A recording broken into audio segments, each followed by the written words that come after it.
1, 2, 3, 4, 5. And in D, 1, 2, 3, 4 and 5.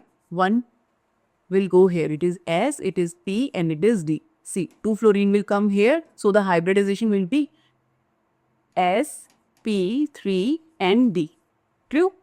sp3d. And for xenon F2, it will be like this. This 2 for the fluorine and 3 lone pair is there. This. Okay, so this is a linear geometry. Okay. And for calculating xenon O4, we can rub this and we'll do here the other two options, how to calculate the geometry for xenon O4 and xenon F6. Let's see. See students, this is very important question. It will definitely come in every competitive exam, that how to calculate the hybridization and the geometry or the shape of the molecule. Okay, next is xenon OF4. So xenon in the excited state, this time I will writing directly. In the excited state, it will be, this is S, this is P and this is D. 1, 2, 3, 4, 5 orbitals. Okay. So how many electrons need to be excited? See, for fluorine we need 4 and for oxygen we need 2. To total 6. Means 3 electrons will get transferred to the P to the D orbital. Okay. So it is 1, 2, 3, 4 fluorine. And for oxygen, it is 1 sigma bond and 1 pi bond. By calculating the hybridization, we will calculate only the sigma bond. So the hybridization comes out to be sp3d2. True? You can also check from here, sp3d2. And the geometry will be 4 bonds. It is for fluorine and 1 for oxygen and 1 this lone pair. So it has a square pyramidal geometry. Okay. So xenon O4 will be square pyramidal. Next is xenon F6. So for calculating xenon F6, let's see. Xenon F6. It will be xenon. We need again 6 electrons, 6 unpaired electrons to pair up with fluorine.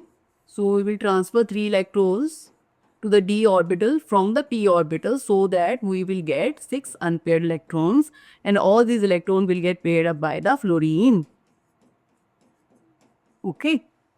So it will be sp3d3, these orbitals. So this is sp3d hybridization, and that means 1 unpaired electron and this 1 lone pair of electron and this 6 paired electrons.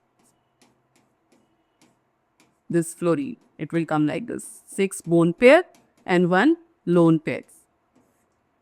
Okay. So this is square distorted octahedral geometry. Okay. So this way you can solve the question with the help of a Vesper theory. It is very, very important. Please solve these questions. It is very important. Okay. Let's move to the next question. For this reaction, delta H value is given, that is negative. Okay. Negative means if the delta H value is positive, that means endothermic. If it is negative, that means exothermic, right? That is, heat is releasing in this case. Okay. Which of the following diagrams gives an accurate representation of the above reaction? So let's see. For exothermic, that is delta H, reaction is less than 0. So delta H means product minus reactant is less than 0. That means delta HP is less than reactant. That means energy of product side will be less than the reactant side. So this can't be the answer. Here in the B and D, energy of product side is higher. But in case of A and C, product side energy is lesser. So this can be the answer. Now next thing is H 74.8. What will be the value of delta H? Is this delta H or this is delta H? This is activation energy. So this part is known as delta H. So this is the right option. Okay. The above, this one is known as activation energy and this is delta H. So this is the right option. Next is match the list. See how many questions comes in the match form. It is very easy to solve such questions. First is like humidity. tell the type of solution. Humidity means liquid in gas, right? Alloys means solid in solid. Amalgam means amalgam such as mercury amalgam, right? It is mercury is in a form of a liquid, so it is liquid in solid. And smoke, we all know it is solid in gas. So it is very easy that A goes with 2, B with 1, C with 4 and D with 3. That is, this is the right answer, that is B. Okay. The correct order of the decreasing basic strength of the following amine is, let's first write out the formula for all this. That is N-methylaniline. That is NHMe, right? Next is benzamine, NH2. Next is ethanamine, CH3CH2 NH2, and that it is N-methylethanamine, right? It is CH3CH2 N-ethylethanamine. So it is N-ethylethanamine. So these are the 4 options given, and we need to tell the basic strength, decreasing order, decreasing basic strength. See, basic strength, this nitrogen contains a lone pair, and these 2 methyl groups are show plus I effect, right? It will donate the electrons to the nitrogen, and number of electrons on the nitrogen will increase, so their basic strength will also increase. That means if plus I increases, basic strength will also increase. So he is asking in the decreasing order. So first we will write the highest one, which has a more basic strength. So this has the more 1. We will write first, second, third, and we order 4. So fourth has the highest basic strength, right? Next is, in this case, methyl is donating electron to the nitrogen and increasing the basic strength. So next will be the 3. Second is, out of these 2, these lone pair of electrons are showing a resonation with this benzene ring. So it will have a lesser as compared to this one. Here in this case, methyl is also showing the plus I effect and donating the electron to the nitrogen and increasing its basic strength.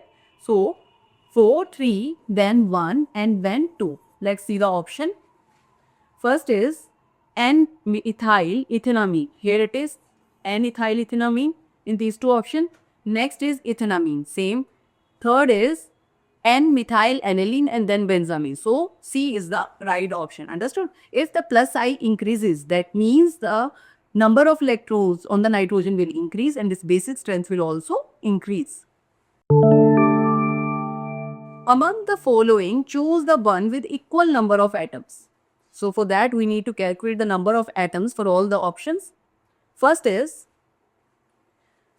we need to calculate the number of moles. By calculating the number of moles, we can calculate the number of molecules. And then we can calculate the number of atoms from there too.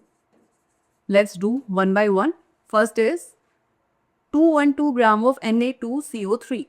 What is the formula of number of moles? How will you calculate it? See, the number of moles is weight over molecular weight, right? So weight it is given, that is 212 gram. By molecular weight, that is 106. If we divide it, it will get 2. That means number of molecules will be 2 Na, right? And how many number of atoms are there? 1. This is 2 plus 3. 3 plus 3 is 6. So 6 means 2 Na into 6 will get 12 Na atoms. Okay. Now see. Next is number of moles, weight over molecular weight. Weight is 248. Divide by molecular weight, that is 62. So it comes out to be 6 4s are 24. So it comes out to be 62. This is 4. Okay, 4 Na. 4 Na molecules multiplied by number of atoms. How many are there?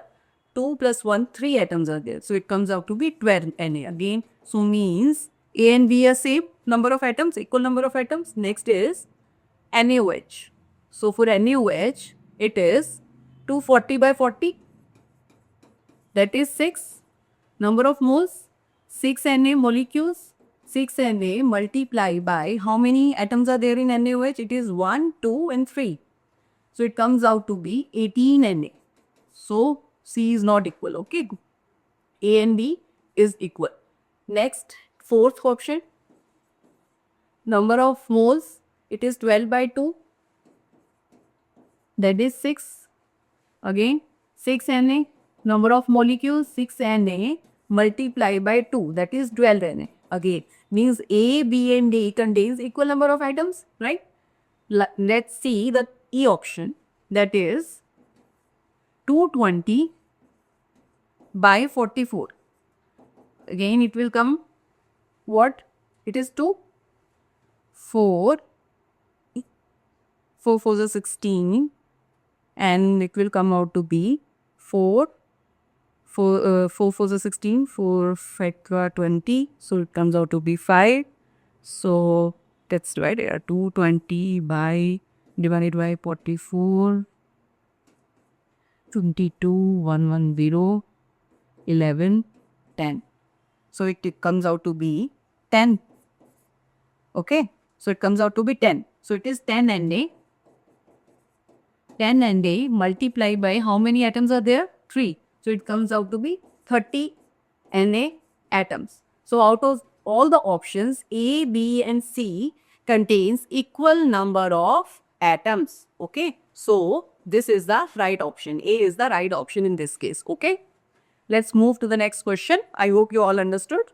It is very simple. Just you need to calculate the equal number of atoms. For that, we first calculate the number of moles. From there, we calculate the number of molecules and multiply by the number of atoms. We will get the number of atoms for a molecule. Okay. Match list 1 and list 2. Vitamin, these are the list of name of the vitamins and deficiency disease. First is vitamin B12. It causes pernicious anemia. Vitamin D, rickets. This is direct question from NCERT and it is just, you need to revise all the things again and again, then only you can remember it. It is very simple that vitamin B12 contains disease, pernicious anemia. Vitamin D deficiency cause rickets. B2 will cause chylosis and vitamin B6 is conversion. So what is the right option? A goes with 3, A goes with 4, B with 3, C with 1 and D with 2. So this B is the right option. Okay. Next is the correct order of decreasing acidity of the following aliphatic acid is. You need to tell the order of acidity. See, for this, we always see by writing the conjugate base of it. If we remove H positive, it carries a negative charge, negative charge, negative charge and negative charge. Here, it is talking about acidity. So, negative will be, this negative charge will be more stable if it gives minus I minus M effect, where here there is alkyl group and no group. So if it is alkyl group, it will give plus I effect, right?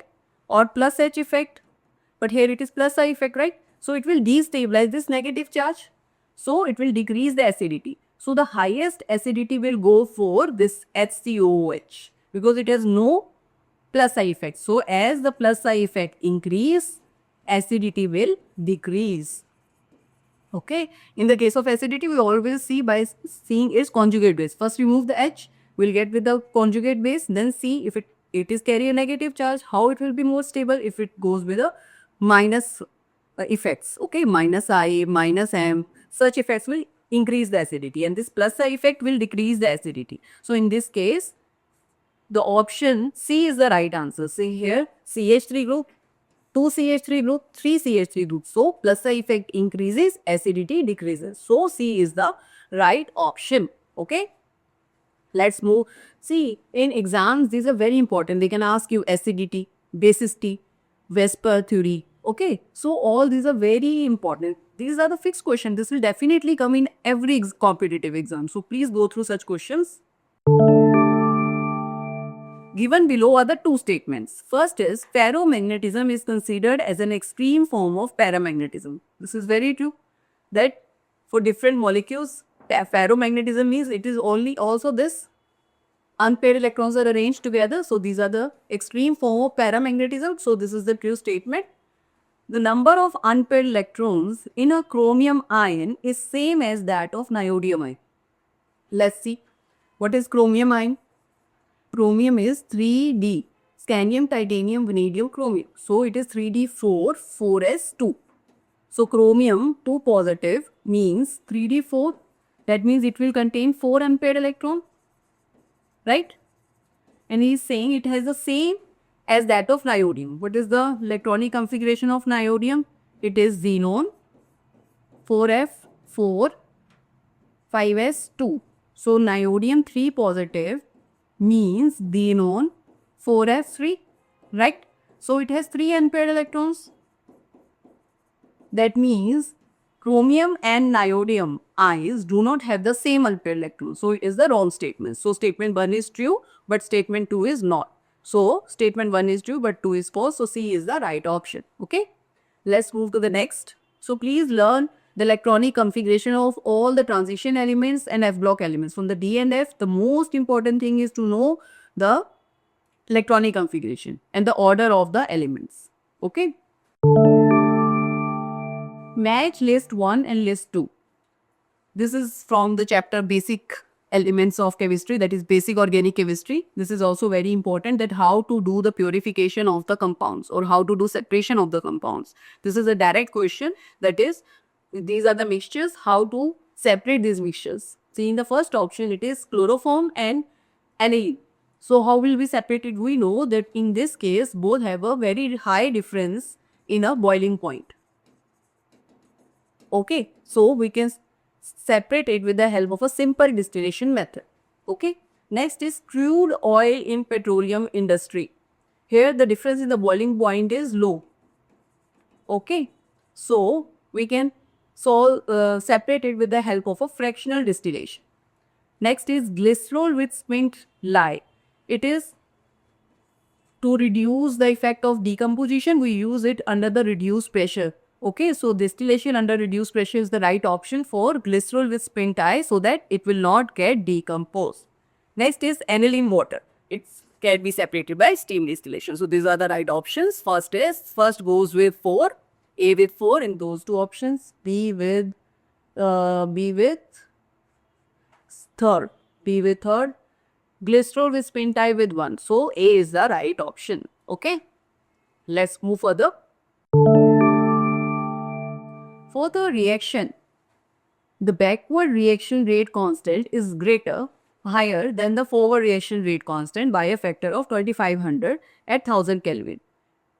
Kp for the reaction is, we need to calculate the Kp, and it is very simple and important formula from the equilibrium chapter, that is Kp is equal to Kc RT delta Ng.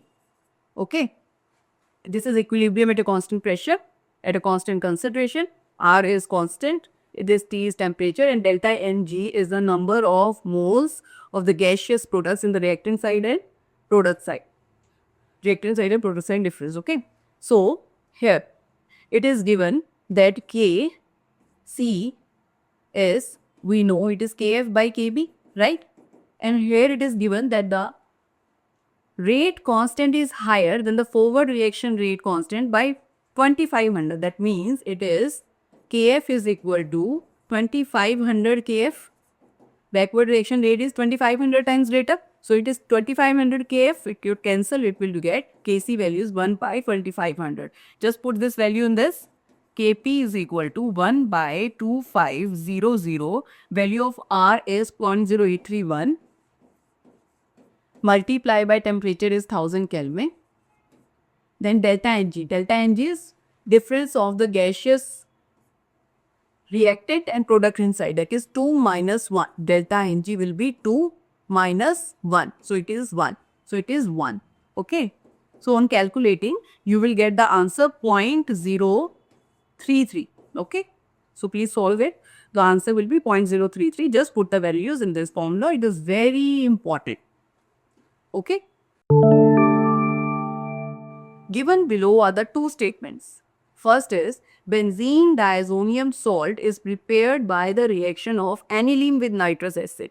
This is a very famous reaction for the preparation of benzene diazonium salt. See what happens in this. We take aniline and reaction with nitrous acid under these conditions. Okay, at this temperature, and we get benzene diazonium chloride. Okay, this is benzene diazonium fluoride, right? So this statement is very true. Next is insertion of iodine into the benzene ring is difficult. Yes, we can't do direct substitution reaction, and hence iodobenzene is prepared through the reaction of benzene diazonium salt with Ki. This is also true. See what happens? This benzene diazonium salt on reaction with Ki, this will break and it will give benzene iodine plus N2 plus KCl. So this will reaction go, this way reaction will go, and this statement 2 is very much true. So both the statements are correct. So A is the right option. Okay. See, this is very important. You must go through the reaction of all the reactions of benzene diazonium chloride. And in this N2 is a good leaving group and it will remove and you can react with Ki and get the iodobenzene. Okay. Please see all these reactions. It is very important. How many products are expected from monochlorination of the following compounds? See, some people say that exam was typical or tough, but it is not tough. It is very conceptual. It is very, very important. So all the questions come here. I hope you all have studied these questions. This is very important and expected one also. So please try to solve these questions calmly and you will get the answers. So first here is, you need to tell the expected monochlorination products. See here, where we can do monochlorination in this, it is like CH2, Cl. First, we can do here, all the chlorination will happen where all the carbons have a different type. One, this is different, this is different, this is different, this is different. It will give a different product. So we can do monochlorination on at all these positions. CH2, CH3 first. Second can be CH, CH3, CH3, CH2, CH2Cl. Third can be CH, CH3, CH3. This here we can also put chlorination. So CH2, CH3 here, fine. Fourth option can be C, CH3, CH3, H, CH, Cl, CH3. See, nothing is same. These all products are different. So these are the all possible monochlorination product. First thing. Now we should see out of these which have next chiral carbon, right? Chiral carbon, what is chiral carbon? Chiral carbon is that carbon which contains all the 4 different groups, right? So that chiral carbon can exist in 2 forms. So out of these, this is chiral, right? Because it has a different group over here, here and here and here. So it can form 2 monochlorinated products. Next is, which one? One, this. See, in this case also, this is different product, this is different, this is different, and this is different. So this is also a chiral carbon. So it will form 2 monochlorinated products. So here 2, here 1, here 1. So these are the possible monochlorinated products in this compound. So it is 2 plus 2, 4 plus 1 plus 1, this is 6. To total 6 is the right option. Okay. Let's move to the next question. It is, on the given compounds, the correct order of bond dissociation energy. See, these marked CH bonds, we need to tell the bond dissociation energy of the CH bonds. If we break the bond from here, it will form this benzene radical. Here it will be this carbon triple bond carbon radical, and here it is this radical, right? So in this case, it is sp2 and again sp2, but somewhat less resonating in this case and more resonance in this case. Here it is sp. So if it is sp bond, the bond dissociation energy required in this case will be the highest one. So these 2 options will get cancelled. So 2 will require the highest energy, as we all know that sp, sp2 and sp3, this contains triple bond, double bond and single bond. So triple bond requires more energy to break, right? So it has the highest bond dissociation energy. That is one thing. Next is, out of option first and third, it has somewhat less resonance. So that's why it requires the more bond dissociation, requires more energy. So Then this. So we know that bond dissociation energy is inversely proportional to stability of this carbon radical. Okay. So out of these two, the third is more stable, then first, and then second. Stability order of this because it has less resonance. And so the bond dissociation energy will be 2, 1, and then 3. So out of these three, option comes in first. So A is the right option. The bond dissociation energy is inversely proportional to stability of this, and out of these two options, this is more stable. So less bond dissociation energy is required. Okay. Which one of the following compounds does not decolorize bromine water? So bromine water, it is Br2 water, right? What will happen? In this case, it will give bromine at the ortho and para position, right? On reaction with this, it will form this product. Here also we'll get bromine and bromine in this case. Here also we get bromine, bromine and bromine. But this benzene, here there is no possibility of reaction with bromine water. So this will not decolorize with bromine water. So A is the right option. Okay. There is no double bond, no option. This will not react. Cyclohexane will not react with bromine water. Okay. The major product of the following reaction. It is first, this we all know that CH3MgBr is what? It is Grignard reagent, a very famous reaction, and it is very important reagent also.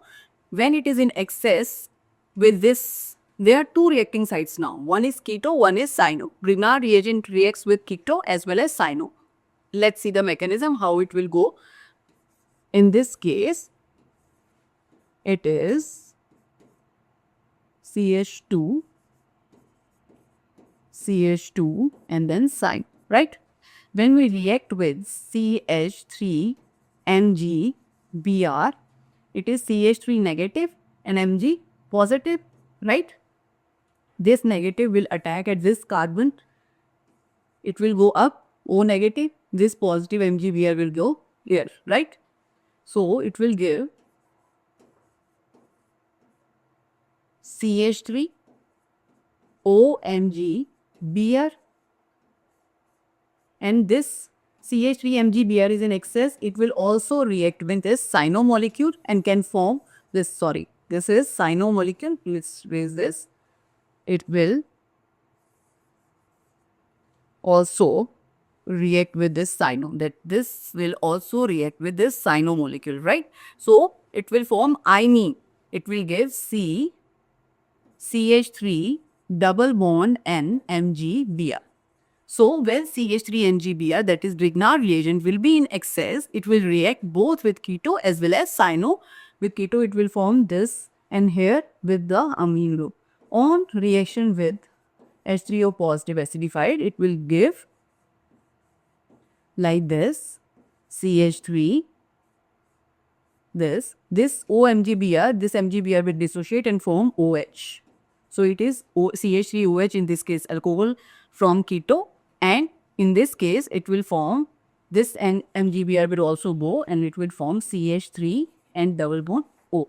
So keto will form from cyano. So whenever Grignard reagent reacts with cyano, it will give keto. Okay, let's see the option. First is CH3OH, right? But cyano. Here cyano is not reacting, so this is the wrong option.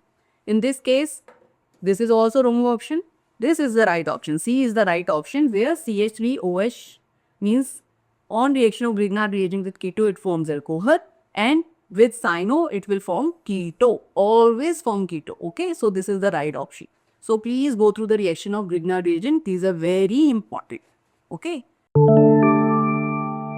Which of the following aqueous solution will exhibit highest boiling point? You know the formula of boiling point? That till delta TB is equal to I kBm, right? Here it is molar, so we consider molality with molarity, and we will see I is dissociation. How much dissociation? So urea and glucose here is not dissociated. It is non-electrolyte. So the value of I for urea and glucose is 1. Let's see for KNO, it is KNO3 positive will dissociate as K positive and NO3 negative. That means 2 ions. Na2SO4 will dissociate as 2Na positive and SO4 2 negative, that means 3. Here we can see delta TB is directly proportional to I. So greater the value of I, delta TB will be highest. That means highest boiling point. So C is the right option. Or you can also solve by putting the value of molality over here and I value over here. You will get the maximum value for boiling point for the C option. Okay, but for cutting the time in exam, you should go through just directly. The delta TB is directly proportional to I. Highest value of I, we can see from I zone directly that it is highest for La2SO4, so the right option is C. Okay. Match list 182. Again, the match question C. It is direct question. You can solve it directly in a fraction of seconds. As you know, the catalyst, these are all our catalyst. Haber process. In this, we use iron catalyst only, right? Waker oxidation, lead chloride, right? Wilkinson catalyst, we use this PPH33 RHCl. This is a Wilkinson catalyst. And Ziegler catalyst is titanium tetrachloride with aluminium trimethyl, right? So A goes with 1, B with 2, C with 3 and D with 4. So C is the right option. So you should learn all the catalysts. These are the important catalysts. At least learn these one. Ziegler, Wilkinson, Haber process, Waker oxidation. Okay, these are important. 5 moles of liquid X and 10 moles of liquid Y make a solution having a vapor pressure of 72. Okay, let's see. Nx is 5. Ny is 10. Right? Vapor pressure of 72. This is the observed vapor pressure. Now we need to calculate from these terms. The vapor pressure of pure X and pure Y is 63 torr and 78 torr. Okay. Which of the following is free regarding the described solution? That either the solution will show positive, negative deviation, or it is ideal or greater than the sum of the individual volume. Let's see. So the formula is PS is equal to P naught X chi X plus P naught Y chi Y, right? So PS is equal to P naught X is what? 63 torr. So 63 multiplied by this chi, this is mole fraction, that is pi by 15 in case of X, plus P naught Y is 78 torr multiplied by 10 by 50. Okay. So if we solve, we will get the answer 73 torr. Okay. And the observed value is 70. So ours calculated one is greater than the P observed. So in this case, we will see the negative deviation. Okay. So if the calculated is greater, the negative deviation will come in the graph. Okay. Sugar X is found in honey. We need to tell what is X over here. It is found in honey. It is a keto sugar. Exists in alpha and beta anomeric forms and it is laboratory. What it is? It is fructose, D-fructose. Okay. Fructose is the one which is found in honey. It is laboratory. That means it is known as inverse sugar also. Laboratory and exist in two forms, that is alpha and beta. Okay. So it is anomeric in nature. So it is easy. That is D-fructose. Identify the suitable reagent for the following conversion. Which reagent we can use for the conversion of this ester with aldehyde? This is a very famous reaction, that is by using diBALH, that is mild reducing agent, that we can control the reaction with the help of this reagent at under minus 78 degrees Celsius. We can convert this ester into aldehyde, and this is very important and directly given in your NCERT. Please go through these reactions, these important reagents and the name reactions. Okay, so diBALH means this ALH isobutyl 2 and then water, will get aldehyde from ester. Okay, please learn this reaction. Given below are the two statements. One is labeled as assertion and other is reason. Okay, let's see.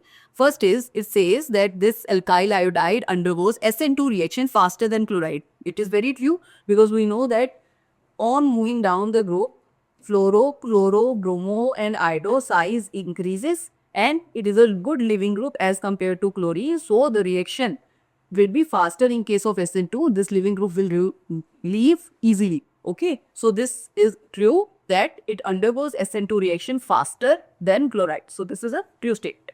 Reason is iodine is a better leaving group than because of its last size. I just told that is true. So both the reason is and assertion and reason is true. So A is the right option. Okay. Let's move to the next question. The standard heat of formation in kilokelvin per mole for barium is this, and standard heat of crystallization is this. Standard heat of formation of barium sulfate. We need to calculate the heat of formation for barium 2 positive and all other terms are given. We know the reaction, that is barium 2 positive plus SO4 2 negative gives barium sulfate, right? We know that the heat of crystallization formed is minus 4.5 and the standard heat of formation is given. Just product side minus reactant side, we get the answer. Product side is BaSO4. The value for BaSO4 is minus 349 minus. Product reactant side it is barium. You need to calculate delta H of formation for barium 2 positive. Okay. Plus SO4 2 negative. It is minus 216. So it comes out to be minus 216.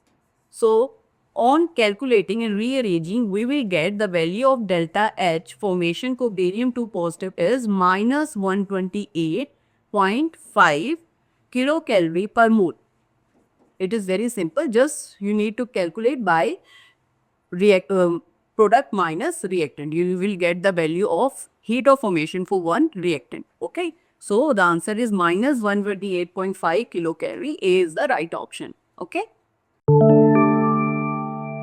Total number of possible isomers, that is both structural as well as stereoisomers of cyclic ethers of molecular formula C4H8O. For this molecular formula, you need to calculate the possible isomers, which includes both structural as well as stereoisomer. For first, you need to calculate the degree of unsaturation. Formula is C plus 1 minus H plus X minus N by 2. What is the value of C? It is 4 plus 1 minus H is 8, X and N is not there, X is halogen, nitrogen is not there, so it is 8 by 2, that is 4. So 5 minus 4 is equal to 1. One ring, 1 degree of unsaturation means 1 ring is there in this case because it is a cyclic ether, right? If it is a cyclic, only 1 ring will be formed. So it can be, right? This is first possibility. 1, 2, 3, 4, 4 carbon, 8 hydrogen, 2, 4, 6 and 8 and oxygen first. Second possibility is this. Third is this. Fourth is this. Fifth can be this, right? And sixth can be. So these are the 6 structural possibilities. True. Now we need to see the chiral carbons for calculating the stereoisomers. Is there any chiral? No. So 1. Here is there any chiral? No, because from this carbon it is same. So only 1 isomer will be there, right? In this case, this is a chiral carbon. This group is different. This is different. This is different, and 1 H is there. So 2 stereoisomers are possible in this case. In this case, only 1 because both the methyl groups are same. This is a meso compound, right? So 3 possible structures are there. 1 optical and 2 structural. This is due to the meso, 2 plus 1 structural. Okay, total 3 possible isomers are there. In this case, this is mesos, this is chiral, so there are 2 possible. So let's calculate 2, 4, 5, 8 and do 10. So 10 possible isomers are there in this compound. So the right option is C. Okay, I hope you all understood. Identify the correct order against the property mentioned. Let's see. First is water is greater than ammonia, then CaCl3. This is very true and it is very famous question also. and given in NCERT directly that the value of dipole moment is greater in case of water. See, in case of water, there is 2 lone pair. So, the dipole moment will increase and will be the highest, and it is not cancelling out anywhere, it is directly added. In case of ammonia, only 1 lone pair is there, so it will be lesser than water. And in case of chloroform, it has a tetrahedral structure and some dipole moment will get cancelled. Okay, here and here, so it will get cancelled in the case of a tetrahedral structure.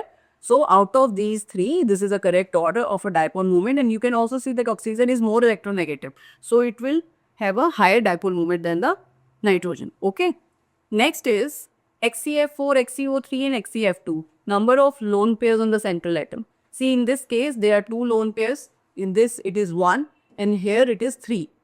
So this is a wrong order. The maximum number of lone pairs are for xenon F2. Okay. Next is OH, CH and NO bond length. This is also wrong because we all know that the CH bond length is greater than the OH bond length. So this is a wrong order. D. Nitrogen, oxygen, hydrogen bond enthalpy. Bond enthalpy. So it is true because nitrogen N2 contains triple bond, oxygen contains double bond, hydrogen contains single bond. So the energy of bond dissociation will be highest in case of nitrogen, then oxygen, then hydrogen. So A and D is in the right order. So the answer is A. That is A and D only. Okay. So this is the right option. Let's move to the next question.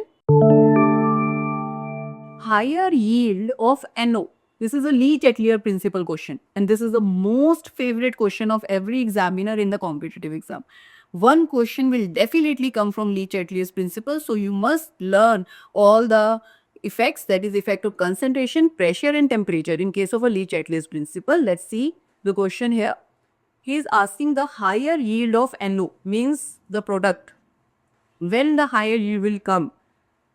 Higher temperature, lower temperature, higher concentration of nitrogen or high concentration of oxygen. Let's see. See, in this case, the delta H value is plus. That means it is endothermic in nature.